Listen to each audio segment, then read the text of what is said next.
Alright guys, welcome back to What If Goku was in Vegeta's crew. I'm enjoying this series. I'm glad you're enjoying watching it. With all that being said, let's get to it.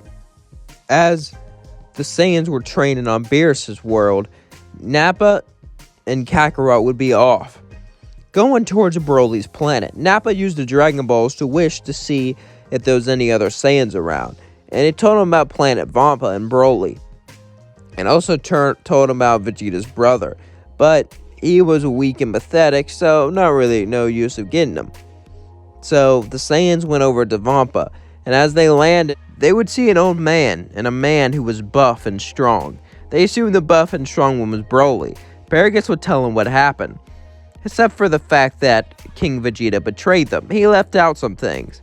He made it seem like they were going off on a mission and their spaceship broke down in the area, instead of Vegeta betraying him, since they were Saiyans. And they would tell him everything what happened, about how Frieza betrayed them and how they killed him.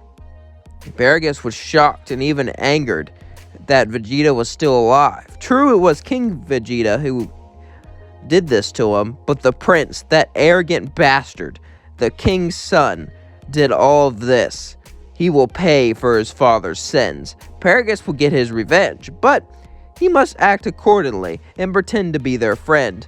As Paragus thanked them, Paragus and Broly went on their spaceship and went to the capital of Vegeta's empire. As they went straight to the capital, Paragus would look at Vegeta. Angered, he would hide it all. "Hello, Vegeta. I offer my son. I am old and frail, but I am a brilliant scientist. I can bring you great technology and discovery, and my son is a great warrior." Vegeta would say, "Interesting. Vegeta would stand up and walk towards them both, and he would say, "Very well. I want to see how strong Broly is firsthand." He would look up at him and say, There's a problem, sir." Vegeta would say, "What is it?" "He has a tendency to lose control. That's why I have this shock collar. Once he gets so strong, his mind goes blank, and he becomes pure rage and anger." Vegeta's never heard about this problem from another Saiyan. He found it intriguing, and he would ask why, and he would tell him about the Ikare form. It seems like he harnesses the power of a great ape. That seems fascinating. Vegeta was excited to fight this Broly. As he looked at Broly and said, "Alright, get ready to fight," he would say, "Are you sure, Vegeta, sir?" And he would say, "Yes, I'm sure. Now, let's get this started." Paragus would tell Broly to go after him, and as they fought, Vegeta would go Super Saiyan right off the bat, shocking Paragus, as Vegeta was way ahead of Broly. But as they fought, he got stronger and stronger and stronger, till he turned Super Saiyan 2, and Broly's power level grew with it. Vegeta saw Broly as someone with massive potential, whose power grew during the battles. He could easily use this for his advantage, as then he would say, "Alright, shock him." As Broly was shocked and passed out, Vegeta would say, "We'll definitely use him on a few missions." "Now, Paragus, let me show you our lab." Paragus would be excited, the first time hopeful in so long. Paragus would learn about Vegeta's capital, and he would learn the layout. He would walk around it every day, learning the quickest ways to get around without just straight up flying. Why did Paragus do this? Well, Vegeta had a no-flying rule in the capital, and he needed to go around fast. And he wanted to look professional, but still have quick ways to get around. He also learned ways to secretly walk around. As Paragus learned how to hide his power level and other techniques, Paragus didn't get stronger physically, but he got stronger mentally, as he began to hatch up a plan. Broly would go on a few missions with strict supervision, and they would always have the shock collar on him. Broly would always finish the mission easily. Broly was becoming quite famous around Vegeta's empire. Vegeta was growing a liking to him, just as Paragus planned. As the days passed and Vegeta grew more and more towards Paragus, Paragus waited a few months to make sure everyone thought he was loyal. Now it was finally time to strike. It was finally time for Paragus to put his plan in action. As one night, Vegeta would be asleep, as he would wake up to the sound of blaster fire, as he would feel a sharp pain through his chest. Then, his legs and arms would be shot. Paragus would laugh. This is what you get. Your father abandoned me, left me to die because Broly was too powerful. I could just shoot you in the head, but I want you to feel the pain. I want you to crawl on your knees, bleeding out, and slowly dies. As then, Paragus would simply walk off. Vegeta would flop to the floor and try to flop to a healing chamber, but the nearest one was a couple rooms away. He didn't know if he could make it. Meanwhile, suddenly he put explosives in his room and blew it up, as he just left some of his clothes behind to luckily be intact. Broly, Kakarot, and Raditz would all run there, as suddenly Broly would see the clothes and assume his father was dead. As he began to scream in anger, scream in pain, suddenly his hair turned green as he punched Kakarot, sending him flying.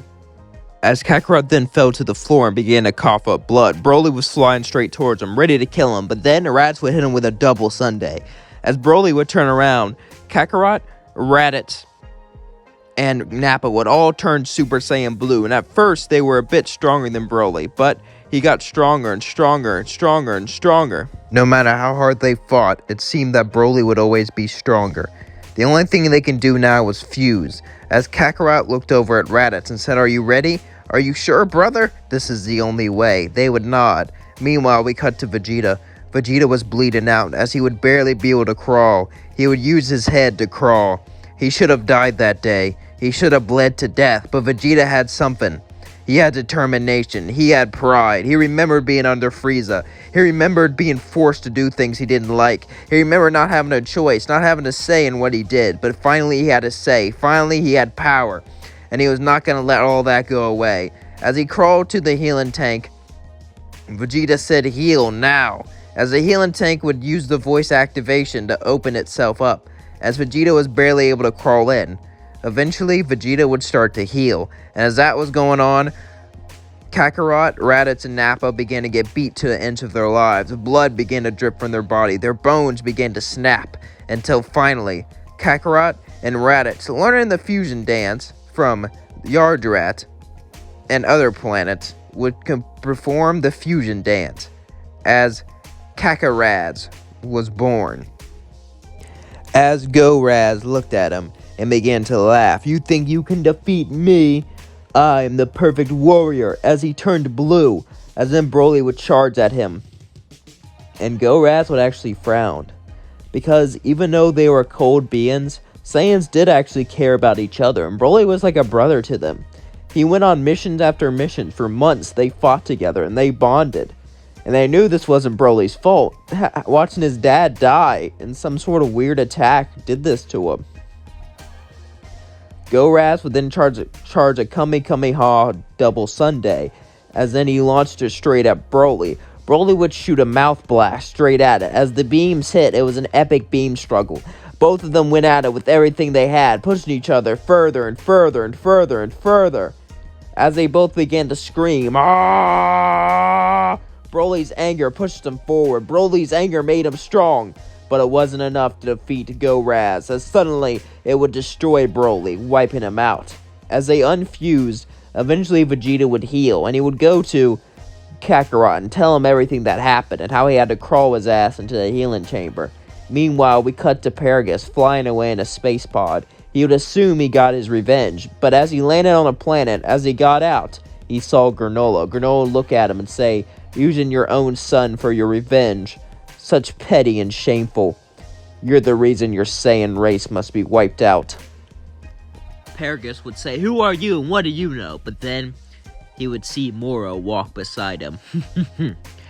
"Oh, we know enough. You are old and weak. You have barely any energy, but a feast is a feast. Do you mind?" Paragus would look at him, beginning to fall down. As Granola would look at Moro and say, "Huh, fine. Just leave the other Saiyans to me." As then Moro would begin to devour Paragus. Paragus would yell. He would scream in pain as all of the energy went into Moro's fingertips. As Paragus was dead, Moro and Granola, an unlikely team-up, were gonna try to wipe out the Saiyans. Moro wanted food. He wanted to get stronger. And Granola just wanted revenge.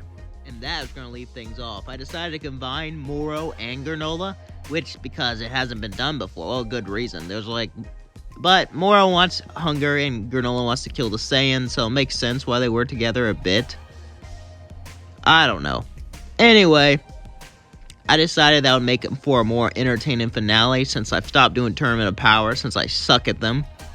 Anyway, don't forget to like, comment, and subscribe. Let me know what you think of this series so far. And the next video will definitely be the final. After that, I have a few new ideas for the new series, but before then, I want to make a couple one-shot, what ifs to try to, dip my foot in the water, see what works, see what doesn't. But yeah, don't worry, I'm not done doing series, and it'll probably only be a couple videos of one-shots, and we'll get back to a new series. Anyway, love you all, peace out.